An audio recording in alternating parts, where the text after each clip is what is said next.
미키 17 마이키 17이 교웅. 봉준호 감독이 돌아왔습니다. 2019년 기생충 이후로 무려 6년 만이죠. 칸 영화제와 아카데미를 모두 석권한 감독이라는 굉장한 부담 속에서 그는 차기작으로 어떤 영화를 택한 것일까요? 결론적으로 이야기하면 생각외로 부담의 영향권을 많이 벗어난 것 같습니다. 미키 17은 할리우드 블록버스터 대작입니다.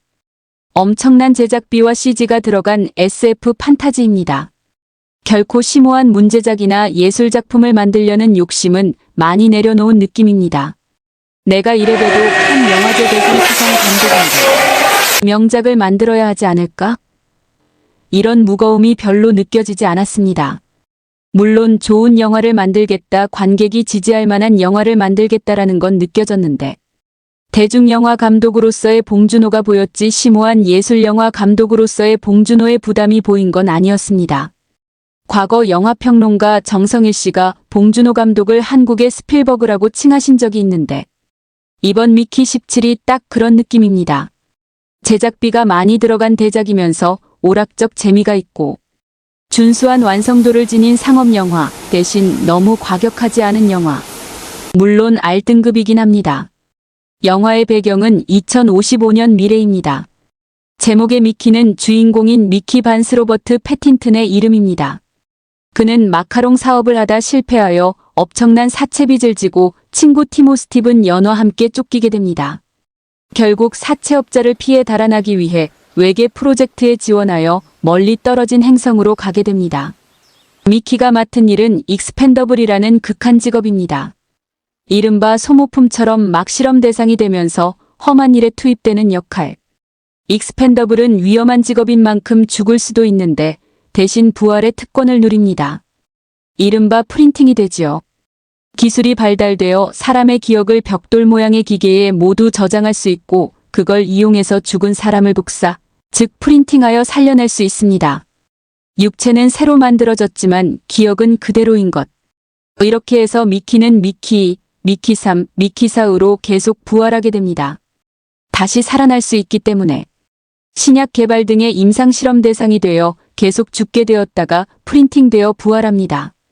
그렇게 해서 17번째 미키까지 이어지게 되죠. 이 영화는 17번째 미키가 주인공입니다. 즉 17번째 미키는 죽지 않고 꽤 오래 살아남는다는 것이죠. 거의 죽을 뻔했지만 살아납니다. 이른바 그 행성에 존재하는 크리퍼라는 마치 크라상 빵 모양의 생명체가 살고 있고 미키는 그것들에게 잡아먹힐 뻔하지만 의외로 크리퍼들은 미키를 오히려 구해줍니다. 그렇게 극적으로 살아서 돌아오니 어라. 미키가 죽은 줄 알았는지 18번째 미키가 만들어져 있는 것입니다. 이렇게 해서 졸지에 2명의 미키, 즉 미키 17과 미키 18이 존재하게 되면서 일이 꼬입니다. 이 영화에서의 규칙은 복수의 프린팅이 된 경우, 즉 둘 이상 존재하게 되는 멀티플이 될 경우 그 대상을 완전 제거하도록 되어 있는 설정입니다. 그래서 미키가 둘이 되면 아주 곤란한 상황이지요. 그리고 그 행성을 지배하러 온 사령관 마크 러팔로와 부인 일파토니 콜레트는 사악한 부부, 즉 메인 악역입니다. 이 영화는 CG와 거액의 제작비가 들어간 대작이지만 그렇다고 액션 영화는 아닙니다. 대신 기발한 설정을 다룬 미래 SF이고 봉준호 감독 영화에서는 보기 드물게 주인공의 로맨스가 등장합니다.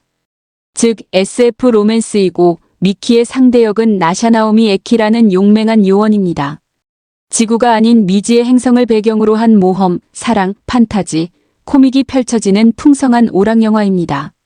무난한 재미가 있고 비현실적 내용을 SF 영화라는 설정에 담고 있습니다. 이 영화는 소설 원작을 각색한 작품인데 소설은 미키 7이라고 합니다. 즉 7번째 미키가 주인공인 내용을 17번째 미키로 각색하면서 상당한 부분을 고쳤다고 하네요. 영화 끝나고 진행된 영화평론가 윤성은 씨와의 시네 토크 시간에서 윤성은 씨는 소설과 영화를 모두 본 사람이었지만 소설을 나중에 읽을 사람들을 위해서 스포를 하지 않아서 정확히 어떤 차이인지 파악할 수는 없었지만 영화를 훨씬 밝고 긍정적으로 그려내었다고 합니다. 관객과의 대화에서 꽤 좋은 질문이 등장했습니다. 다만 윤성은 씨는 소극적으로 회피하는 답변을 했는데 일종의 현문오답처럼 그 질문을 살펴보면 첫 번째는 붉은 단추에 대한 부분입니다. 이 영화에서 붉은 단추는 비중 있게 사용됩니다. 미키는 어릴 적 부모와 자동차를 타고 가가 붉은 단추를 누르게 되고 그때 차 사고가 나서 혼자만 살아남게 됩니다. 이로 인하여 죄책감에 시달리고 나중에 익스펜더블이 되어서 고생할 때도 벌을 받는 것이다라고 되뇌입니다. 사실 우연히 그렇게 된 것이겠죠. 붉은 단추를 누르면 폭파하는 차는 존재할 리 없으니. 즉 영화 속에서 등장하는 붉은 단추는 일종의 미키의 죄책감이죠. 나중에 미키가 사령관에게 잡혀서 강제로 크리퍼들 무리에 떨구어졌을 때 사령관은 파란 단추와 붉은 단추가 있는 스위치를 들고 누르면 폭탄이 터지는 미키를 볼모로 삼는데 그때도 붉은 단추가 등장하고 미키의 환상 속에서 일파가 떨어뜨린 붉은 액체를 찍어서 먹어볼 것을 강요당하고 영화의 엔딩도 붉은 단추를 누르면서 막을 내리죠. 엔딩의 붉은 단추는 미키가 비로소 죄책감에서 벗어나서 자유로운 정신을 찾게 되는 것이고 붉은 단추는 즉 재앙이 아니라 희망으로 돌변하게 되는 것입니다. 두 번째는 붉은 벽돌에 대한 질문입니다.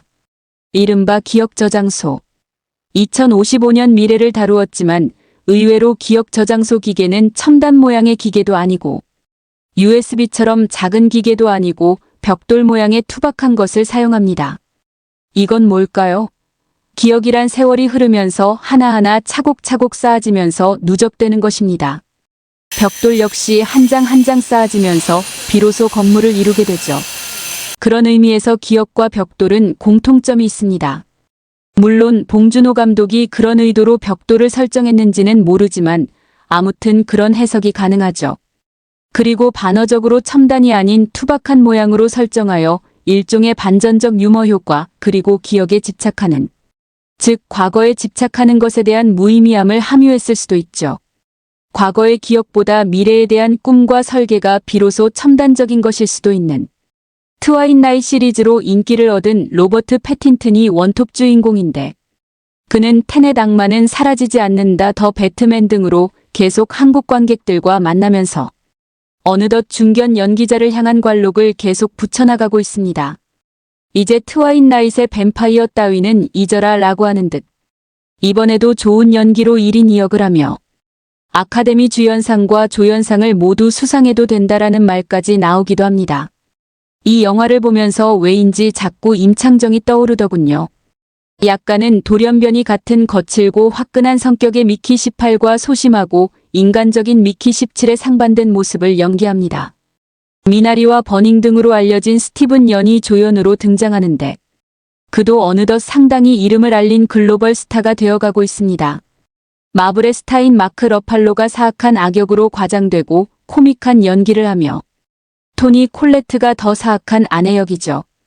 아내에 휘둘리고 사이비 광신도 같은 모습과 폭거적인 모습이 마치 누구같이 연상되기도 하지만 이 영화도 할리우드 주류 영화들이 그렇듯 PC주의의 영향을 다소 받은 느낌입니다. 주인공의 연인으로 나오는 배우가 흑인 여배우 나오미 에키이고 소심한 미키와 달리 용맹한 여전사이고 동양인 스티븐 연이 비중있고 등장하고 백인 악당이고 예전 같으면 괴물로 다루었을 외계 생명체가 일종의 선역이고 다만 감독 자체가 아시아인이니 정통 할리우드 영화에 비해서는 이해될 수 있는 부분입니다. 국내에서 개봉 2주째 흥행 1위를 달리고 있지만 2주차 주말에나 200만에 도달할 상황이라 아주 폭발적이진 않습니다. 국내에서 봉준호 감독의 영화들이 꽤 흥행이 잘 되었다는 걸 감안하면 기대보다 다소 밑도는 상황이죠. 코로나 이후 한국 극장가가 침체된 영향도 있을 테고 제작비를 감안하면 전미 흥행이 2억 달러는 나와야 글로벌 흥행을 합쳐서 손익분기점에 도달할 전망입니다. 기다렸던 기생충 이후의 신작으로 많은 기대를 모은 봉준호 감독의 신작으로 개봉 이후 찬반으로 갈리는 편이다. 칸 영화제 수상 감독이라는 것을 잊고 비교적 비폭력적인 블록버스터 흥행작을 기대한 관객에게는 그래도 무난한 영화가 아닐까 싶네요. 물론 OTT가 극장보다 더 인기 있는 시절이 되었기에 무난한 영화로는 이제 관객에게 크게 어필할 수 없는 시대이긴 하지만 서브스턴스나 콘클라베 같이 무난한 게 아닌 파격적인, 즉 한국에서는 좀채로 못 만들 시도가 느껴지길 기대했다면 다소 실망할 수 있습니다. 많은 사람들이 봉준호 감독에게 무난함 이상을 기대할 테니까요.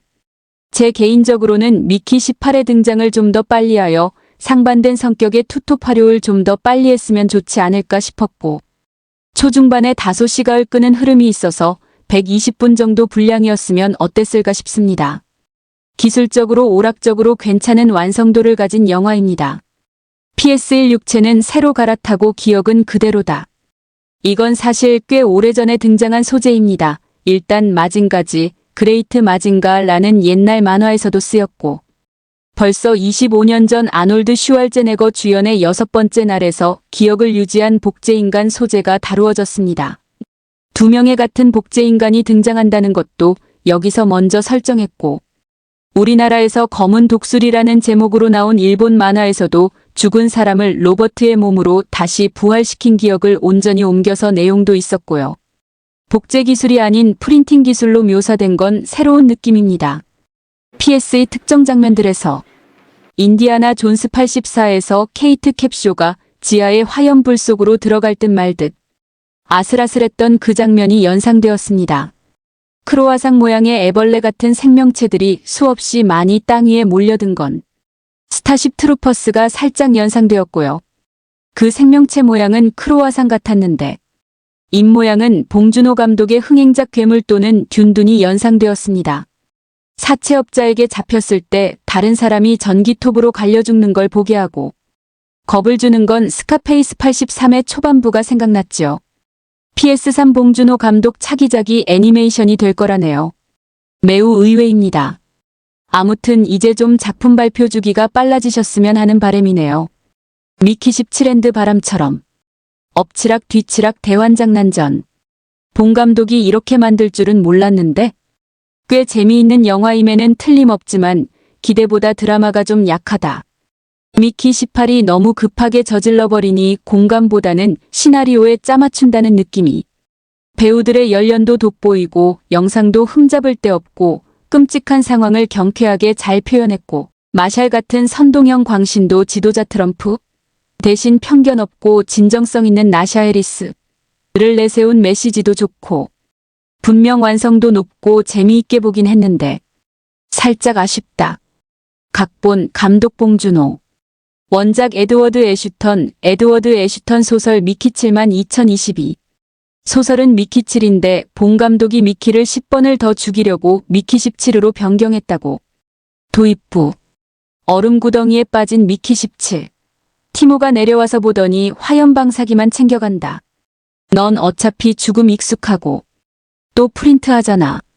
거대 크리퍼가 나타나 미키 17을 덮친다. 도망치기 위해 익스펜더블이 된 미키는 친구 티모와 사채를 빌려 마카롱 사업에 뛰어들었다가 파산한다. 사채업자 다리우스는 돈 떼먹은 사람을 잡아다가 죽이는 영상 촬영이 취미. 둘은 눈앞에서 전기톱으로 사람 써는 걸 보고 경악둘은 우주로 도망치기 위해 행성 개척단에 지원한다. 티모는 재주 좋게 파일럿이 되었지만 재주 없는 미키는 아무도 지원 안 하는 익스펜더블로 지원한다. 설명서 읽은 것 맞죠? 네. 는 개뿔. 인체 복제 프린트 기술과 기억, 퍼스널러티 로딩 기술 개발에 성공한 미래. 마샬은 인간 복제인 익스펜더블이 금지가 되자 외계 행성 개척 시에 행성당 한 명의 익스펜더블을 허용하자고 제안해서 자신이 이끄는 행성 개척단의 TO를 받아낸 것. 나샤와의 사랑으로 버텨. 미키는 익스펜더블이 되어 행성 니플하임까지 가는 4년여의 시간을 우주선에서 보내면서 우주선 외부로 보내져 방사선 피폭 실험체가 되기도 하는 등 온갖 험한 일을 당하며 10번이 넘는 죽음을 겪는다. 죽으면 우주선에 각종 쓰레기를 태우는 용광로 사이클러에 던져진 후 새로 프린트해서 다시 태어나기를 반복. 깨어날 때마다 만나는 맹한 도로시. 그런 와중에 나샤와 눈이 맞아 죽고 못 사는 사랑을 한다. 둘은 각종 체위를 번호까지 붙여서 그림 그려보고 나샤는 경찰의 소방의 1인 다역에 적극적이고 유능한 흑인 여성.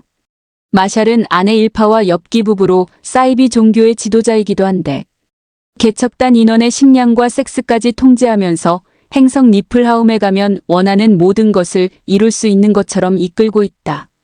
행성 니플하임 도착해서 크리퍼에게 먹힐 뻔.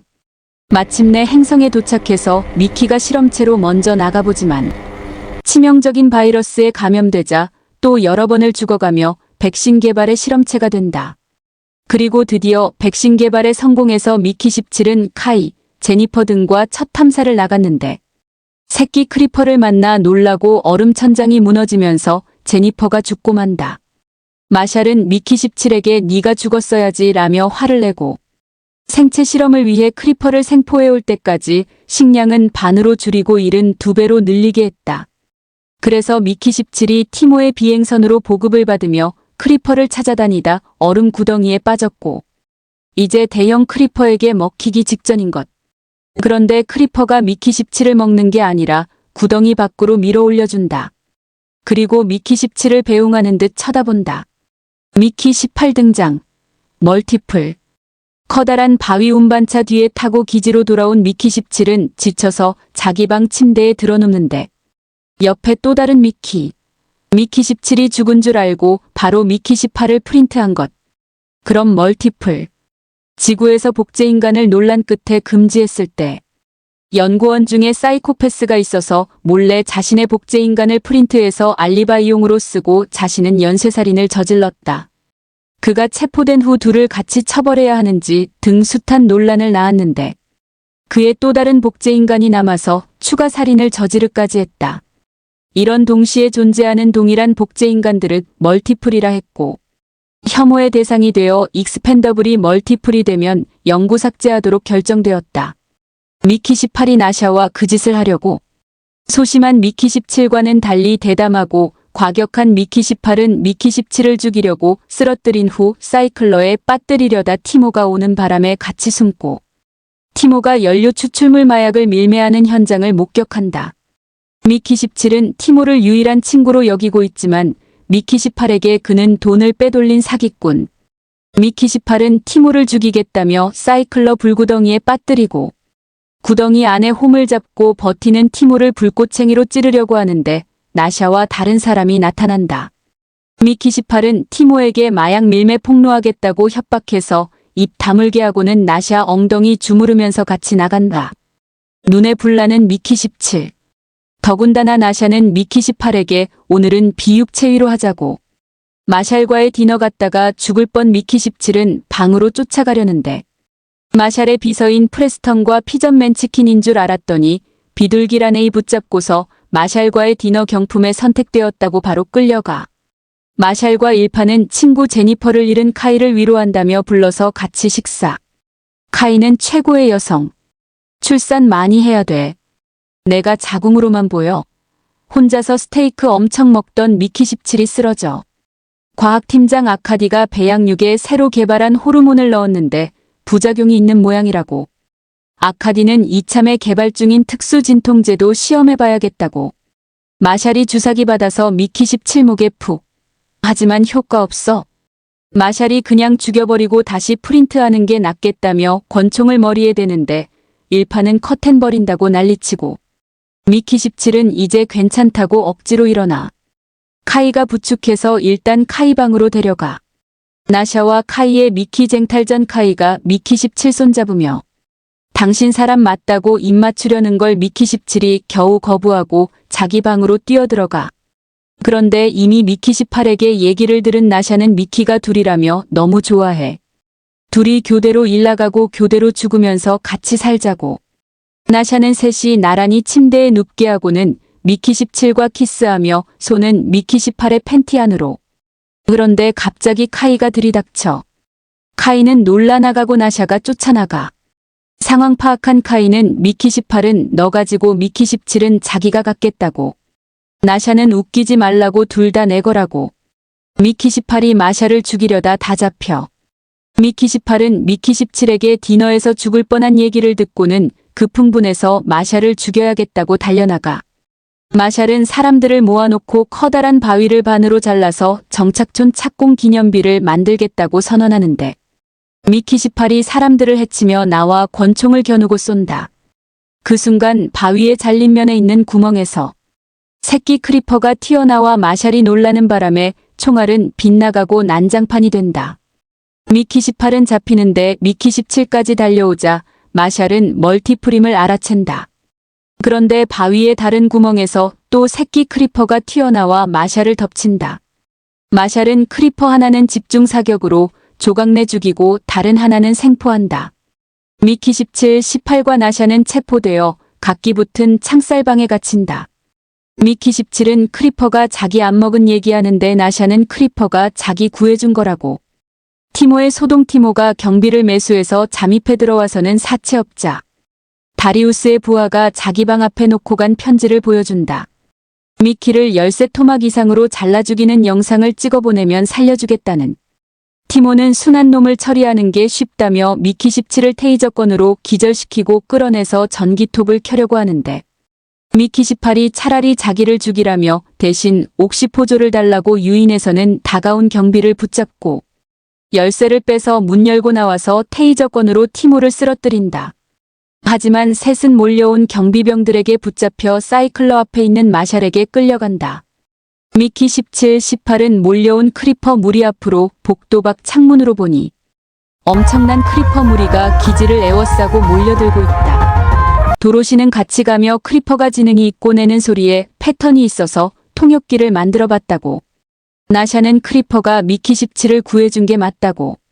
다 알아야 한다고. 마샬은 미키를 영구 삭제시키겠다고.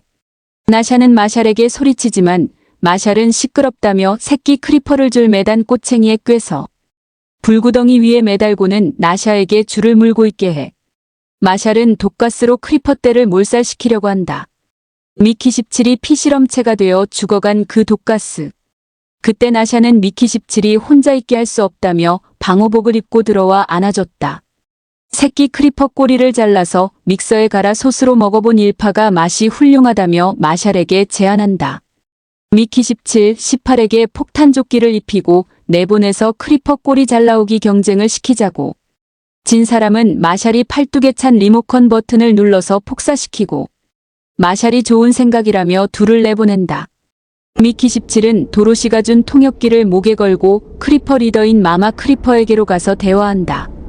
마마 크리퍼는 새끼 크리퍼 루코가 죽었고 조코마저 죽는다면 인간들을 다 죽이겠다고. 자기들이 일제히 소리를 내면 눈알이 터지고 다 죽게 될 거라며 시범. 나샤는 새끼 크리퍼 구해오고 미키 18은 마샬과 폭사.